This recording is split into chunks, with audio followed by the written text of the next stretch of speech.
Yeah, and I'm sorry, but that was the shortest reflection I've ever heard.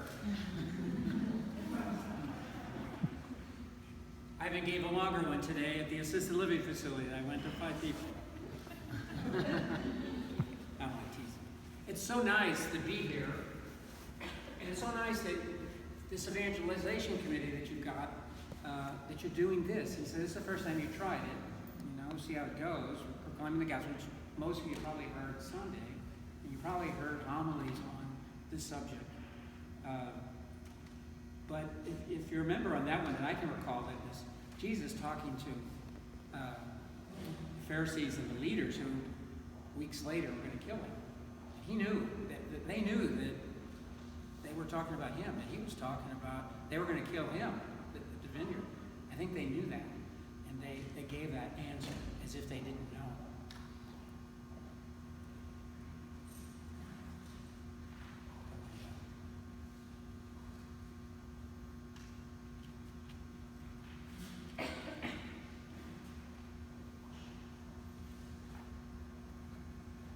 Again, it's so nice to be here.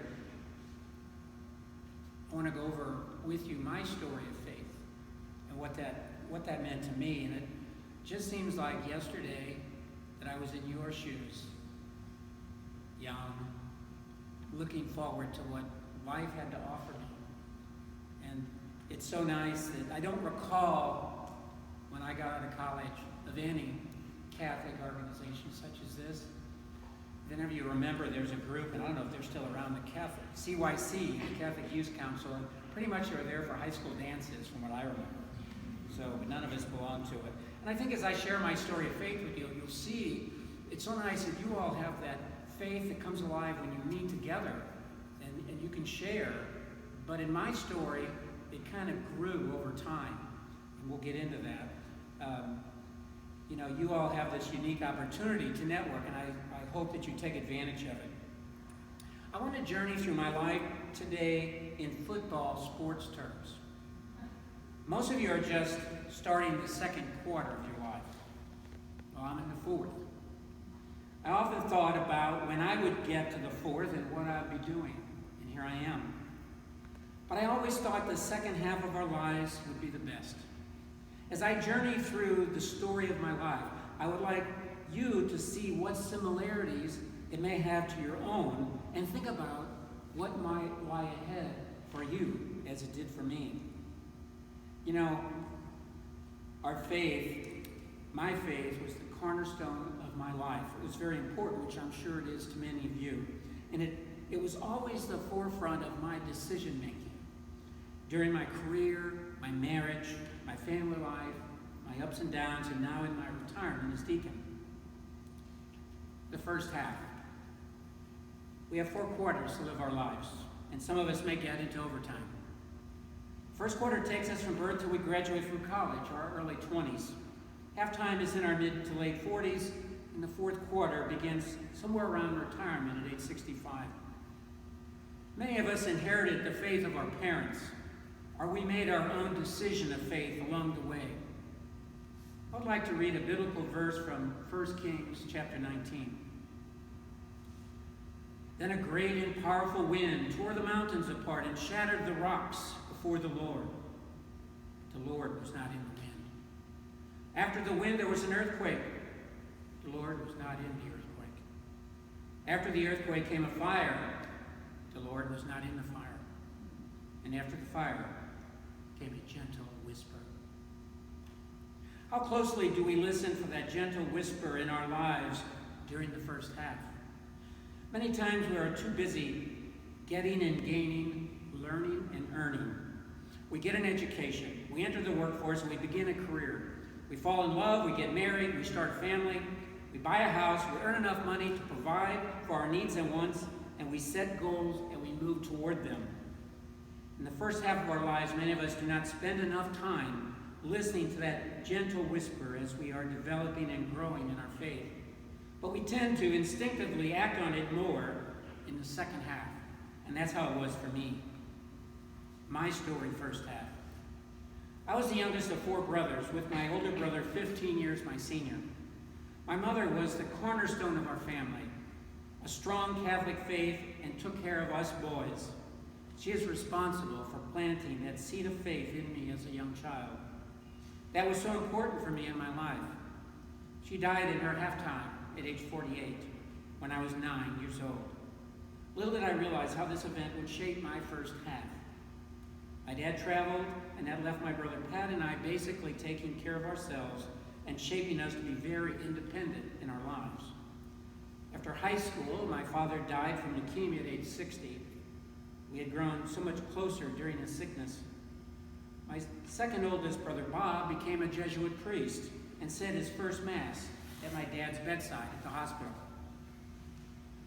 Having a brother as a priest has its advantages, including marrying my wife Mary and I 43 years ago. Without parents, I moved around quite a bit, living with my older brother, my grandma, friends, and mostly on my own.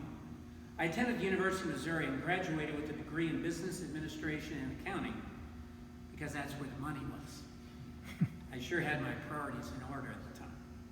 If I had gone with my heart instead of my head, I probably would have been a musician.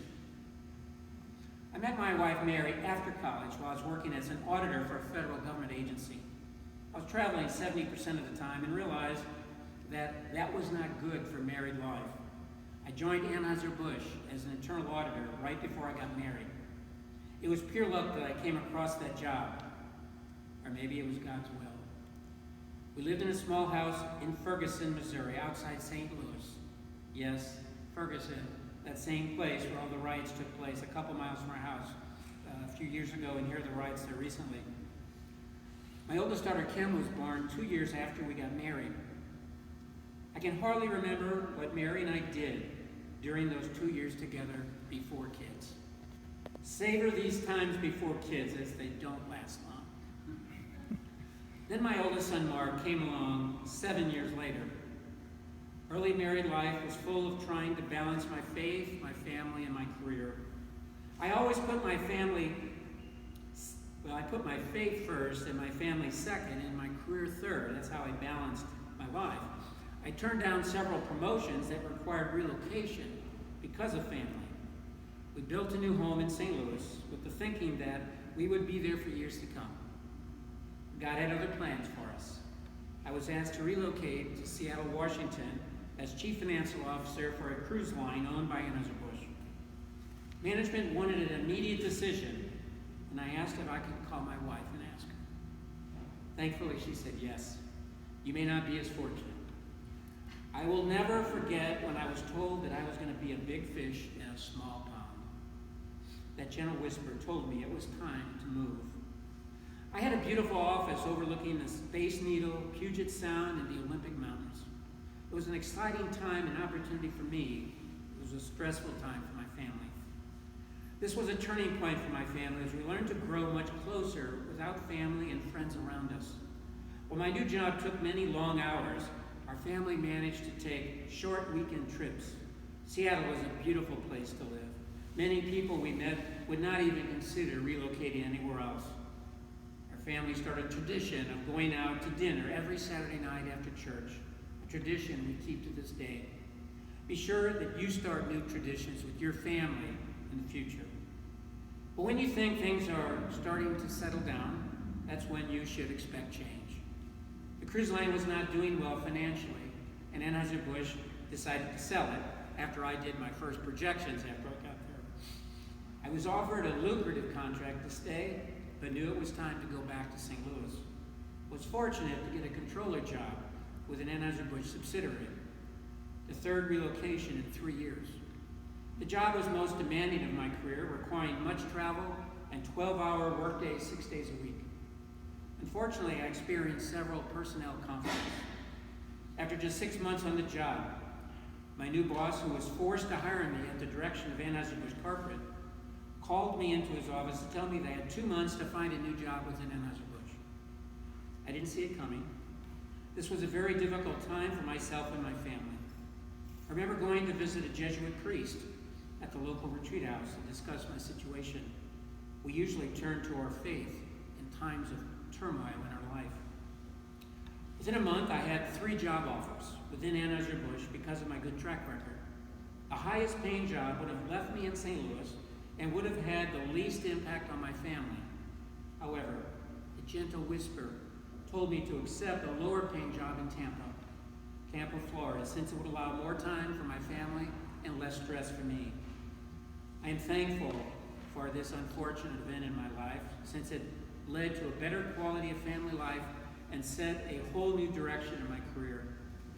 In case your math is bad, we lived in 5 different houses in 5 consecutive Christmases. It was a great job. Can you imagine working at Busch Gardens with all the ride shows and animals?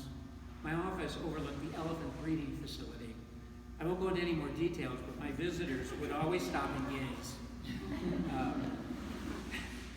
I was able to coach baseball, soccer, and be part of the Dancing Dads program for my daughter's dance recital.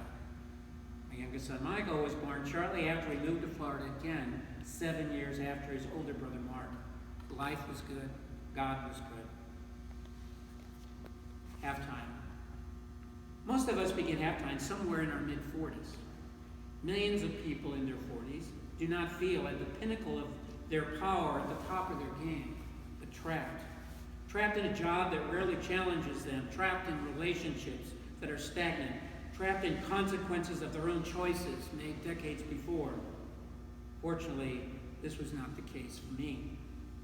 After a first half of doing what we were supposed to do, we'd like to do something in the second half that is more meaningful, something that rises above perks and paychecks into the stratosphere of significance.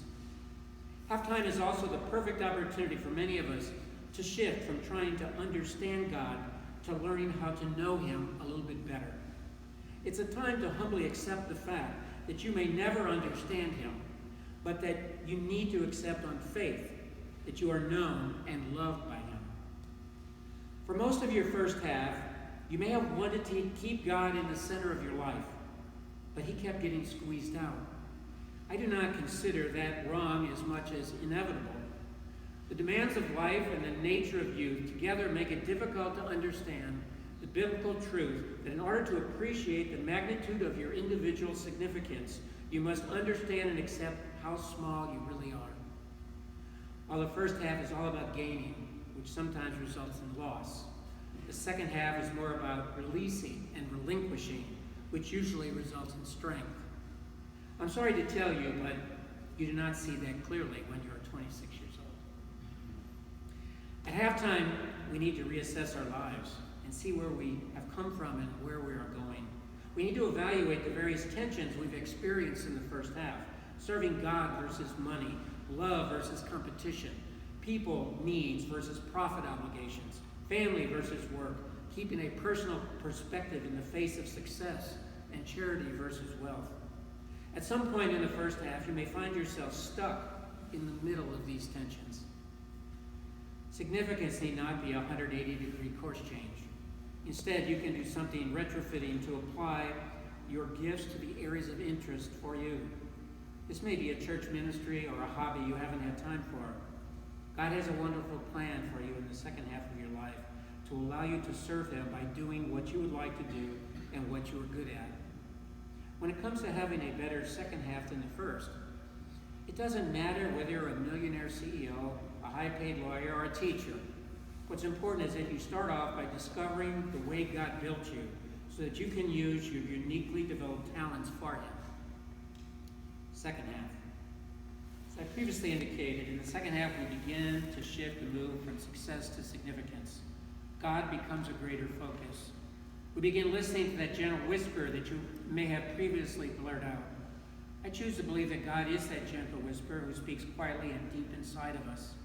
And when we say yes, He reveals the meaning He has chosen for us to enjoy. He unveils the goal that He has been keeping from us all along. I love how Paul puts it in Ephesians chapter 2. For we are God's workmanship, created in Christ Jesus to do good works, which God prepared for us in advance. Back to my story. I always listen to motivational tapes. Zig Ziglar, who I had the opportunity to play golf with, Anthony Robbins, Wayne Dyer. I even did the Tony Robbins fire walk, where I walked over 10 feet of hot red coals with my bare feet. His motto was, "You can do anything you put your mind to." Many of the motivational gurus say you need to put together a personal mission statement in the second half while trying to understand your life's true mission. I used to take short 3-day trips by myself away from home to organize my thoughts and to develop short-term and long-term goals in every area of my life and steps on how I would accomplish them. It establishes a benchmark or direction for your life. My personal mission statement or purpose statement, which I wrote in 2001, reads like this: to love and serve my God each day by means of inspiring others through my example, to love my family and coach them to develop core beliefs and characteristics which will enrich their life and the lives of others who they touch. We lived in Tampa for about 9 years before moving to Orlando. I was looking for a change, so I accepted a similar financial vice president position at SeaWorld. It was hard seeing my family grow up right before my eyes. My daughter left for college the last time she would live in our home. One morning, I was driving to Tampa when an elderly lady crossed the median on Interstate 4 heading right at me. Luckily, she hit me on the right side of the vehicle, preventing a life-ending head-on collision for both of us. There was no denying that my guardian angel had intervened and saved both of our lives. Life takes on new significance. After 6 years in Orlando, I ran up against another life-changing roadblock. At age 53, I was told that my 30-year career at Anheuser-Busch and Busch Entertainment had come to an end. As department head, I took the blame for an employee who had made a significant accounting blunder, resulting in an underpayment of local taxes. It's funny, as I was the one who detected the error and brought it to upper management's attention. We owed over $300,000, but we were past the statute of limitations and didn't have to pay it. August Busch III found out, and he said, "We're going to pay it." There was a brief time that I call the moment of truth, when I thought of keeping this to myself, knowing it could hurt my career aspirations. I didn't listen for that gentle whisper because I knew what the right thing to do was. I was fortunate, however, that Anheuser-Busch continued to pay me to my earliest return date at 55. They called that at the time the golden parachute. Again, this was a life-changing event in my life. It was very difficult at the time. It turned out to be another blessing in disguise. I began teaching accounting at the University of Central Florida while I was looking for my own business opportunity. I came close to purchasing a stained glass and a smoothie franchise, and it was now that I began to look seriously at the permanent diaconate. I always wanted to be involved in ministry, but my career never allowed for it. While all this was happening, I received a call from a past business associate wanting me to provide consulting services for a public company in Tampa in the shipwreck recovery business, Odyssey Marine Exploration. The consulting gig turned into a permanent job as chief financial officer, which I held for the next 10 years. Our family returned to Tampa. My sons both moved away to college, leaving Mary and I as empty nesters. I entered a 4-year lay ministry program for the Diocese of St. Petersburg and then completed another 4 years of diaconate formation. I retired from Odyssey, received my master's degree in theology from St. Leo College, and was ordained a deacon all in the fall of 2013.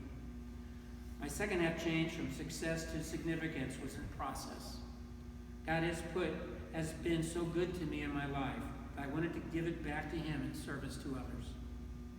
We moved to Jacksonville in July of last year to be with our children and grandchild. What once was years before a trip to Jacksonville to consider a dance program for my daughter Kim at Jacksonville University was now our new home.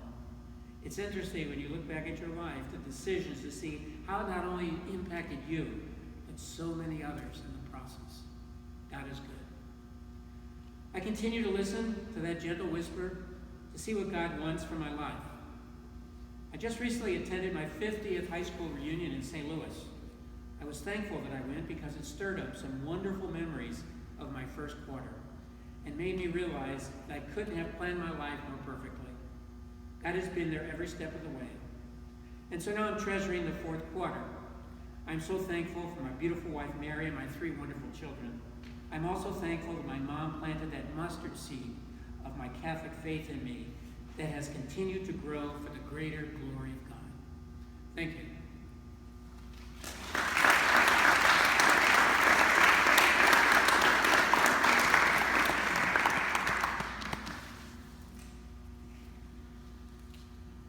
Is there any questions? I really didn't get into any of the ministries or things that I do as a deacon, but I kind of want to kind of go through that story with you so you can see how you might relate to it now and how things could change for you as you go down the line, and how important it is to grasp that faith that you have, because it's so important in your life, obviously with people, but also to try to find yourself in times where you feel lost.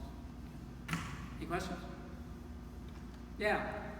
You talked a lot about listening to that small, that subtle whisper. Right. What are some practical ways that we can do that in our lives? What was your prayer life like? How did you know what that voice was saying? Well, it happens at different times in your life, in different places. It may happen in your car as you're reflecting on a tape or listening to music. A couple of times I listened to Casting Crowns music in my car and things would come to me, okay? Many times, of course, in prayer, as a deacon, I'm required to do Liturgy of the Hours, and I spend about an hour each morning in prayer. And sometimes those are better times than others, but a lot of times things will just come into me. But during my life, as I went through listening, I guess you just had to keep your ear open. You never know when it's going to come, but you got to be open to receiving. If you go asking for it, you may not hear it. It comes at times in your life, and you'll know when you hear it. I don't know if I answered your question. Okay. It's not an easy thing. So, yes?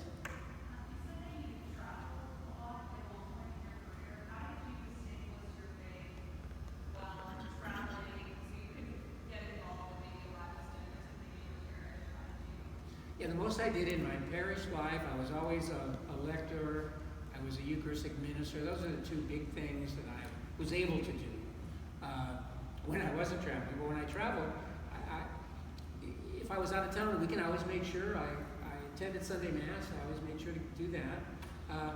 But I can't say that anything special happened. I guess, how did you keep your faith during all this time when you're traveling? Well, I had a family. I traveled a lot before I was married, but I had a family to come home to. So when I lived in Seattle, I commuted for 4 months.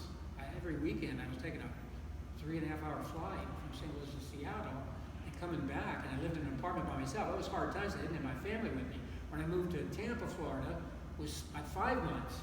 I came down, my family was still going to school, and so I had to have an apartment, move back. So it's difficult, but you keep yourself, usually I kept myself preoccupied with work.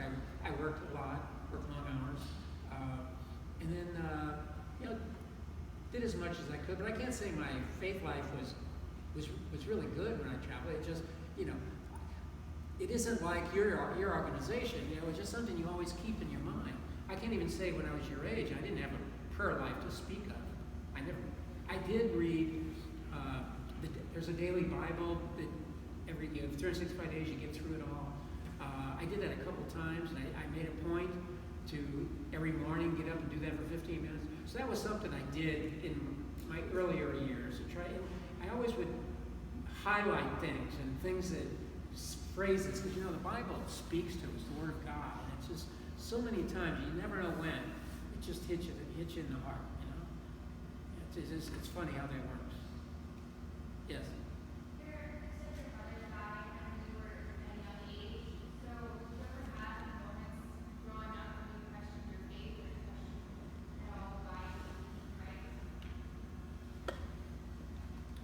Well, again, given my mother was a devout Catholic, I was an altar boy. I was an altar boy, and my older brother Pat and I, if you can imagine this, we bought a mass kit. We sent it away for my daughter, and we had this little table up in our little room, and I couldn't have been 10 or 11, he must have been 13 or 14. And because we were servers in our parish, okay, so we kept that going. But we pretended. One would pretend to be the priest and say Mass, the other would be the server. Does anybody do that today? I can't imagine. And plus, my brother, Bob, he was older than me by about 10 years. he went into the seminary. We were so far apart that seminary, even before my mom died, we were going to see him. So I think in my life, not only was my mom, but my brother being a Jesuit kept that faith. I mean, after he was ordained, we had masses every conceivable place. Jesuits, take their kit and go on a mountain and have it, So it was just so neat to have a Jesuit priest around and talk. I would meet with the Jesuits. I would stay down there at their place in their community, talk to them. So that's kind of, when I was married, I would always stop into St. Louis. I'd go to this place called the White House Retreat House. That's a retreat house I was talking about. I'd done 10 retreats there, but I started in high school, but then I continued as I went along, periodically. And those 2.5, 3-day silent retreats on the nation's spirituality, and it's a Jesuit, it's usually one of the directors, he gives 10 or 12 talks. That was just so important to keep that faith alive. It's always had trying to do something in my life, whether it be read the Bible, work in a ministry, get more active. But I always wanted to get more involved. I had no aspirations until later in my life that I wanted to be a permanent deacon. I don't think I could have told you what permanent diaconate didn't come back until recently. So.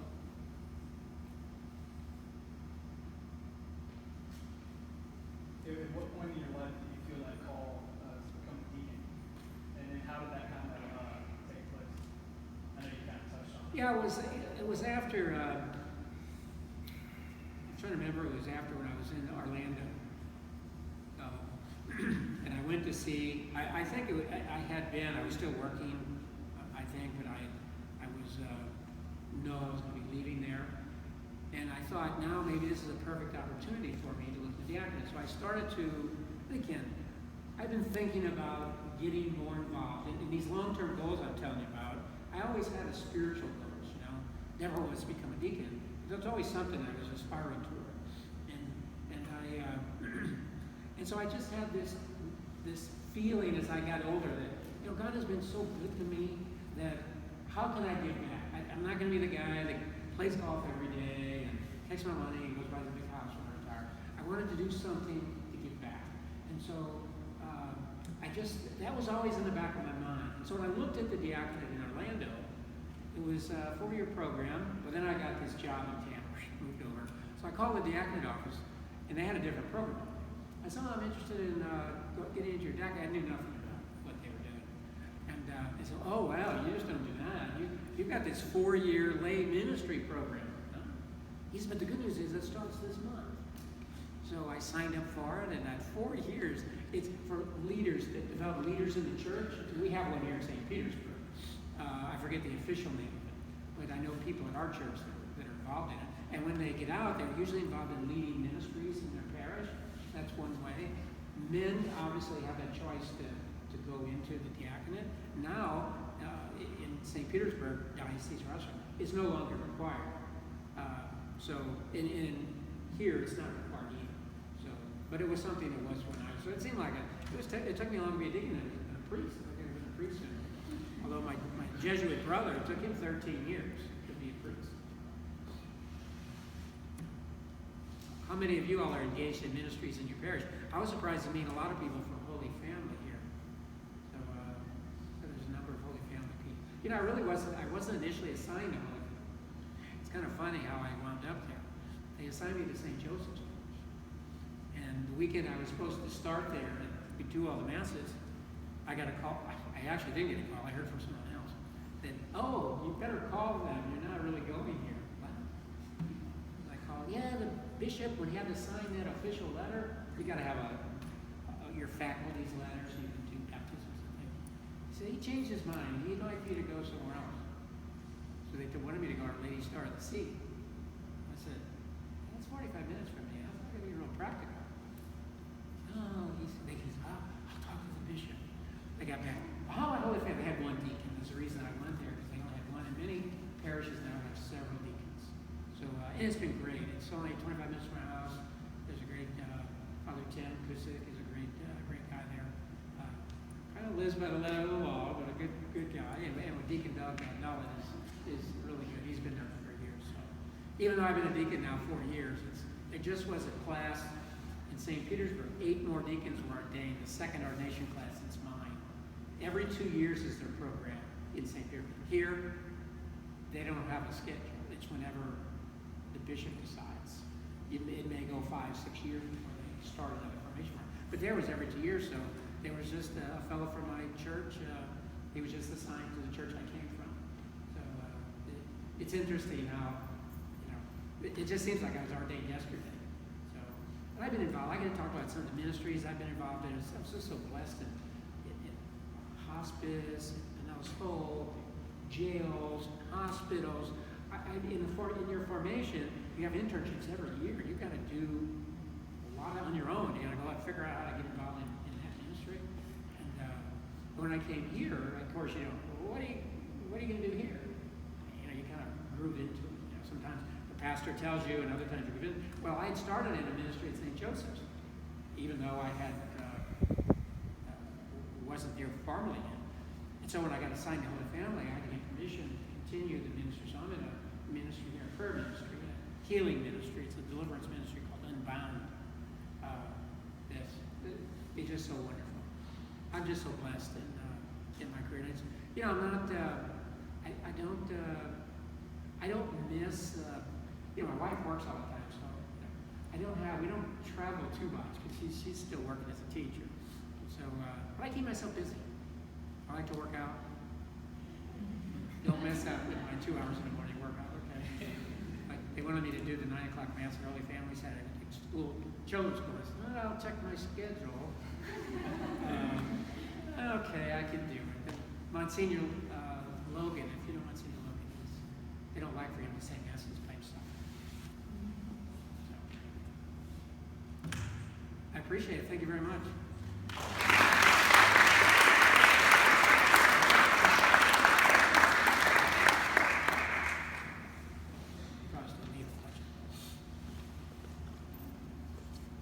Thank you, Deacon Holmes. How about another round of applause for him, please?